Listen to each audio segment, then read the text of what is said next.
আমার একটা মেয়ের সাথে ঘনিষ্ঠ সম্পর্ক ছিল, কিছুদিন পর তার সাথে আমার যোগাযোগ বন্ধ হয়ে গেলে আমি বিয়ে করে ফেলি।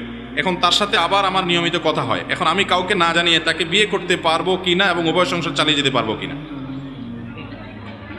ভাই, যদি আপনার দুইটা বউ চালানোর মতো ক্ষমতা থাকে এবং আপনি দোনো স্ত্রীর প্রতি সমতা বজায় রাখতে পারবেন, এরকম মানসিক আত্মবিশ্বাস আপনার যদি নিজের প্রতি নিজের কনফিডেন্ট থাকে যে না, আমি বিয়ে করার পর কারোর প্রতি বেশি টানবো না, বরং আমি ইনসাফ বজায় রাখতে পারবো, জুলুম হবে না, কোনো অবিচার হবে না, আমি ইনশাআল্লাহ সব ঠিকঠাক মতো করতে পারবো, এটা যদি কনফিডেন্ট থাকে, আর্থিক সঙ্গতি যদি থাকে, শারীরিক সঙ্গতি যদি থাকে, আর প্রথম বউ এবং তার বাপের বাড়ির পক্ষ থেকে মাইদ্য দিলে সেটা খাওয়ার যদি ক্ষমতা থাকে, তাহলে সেক্ষেত্রে আপনি করতে পারেন।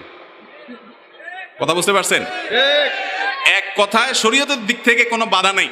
আপনি যদি সব দিক সামলাইতে পারেন, আলহামদুলিল্লাহ, শরীয়ত আপনার জন্য অনুমোদন করেছে, আপনি করতেই পারেন। তবে বিবাহ বহির্ভূত যে সম্পর্ক, তার সাথে এখন যোগাযোগ করতেছেন, আগে একসময় যোগাযোগ ছিল, সেটা হারাম।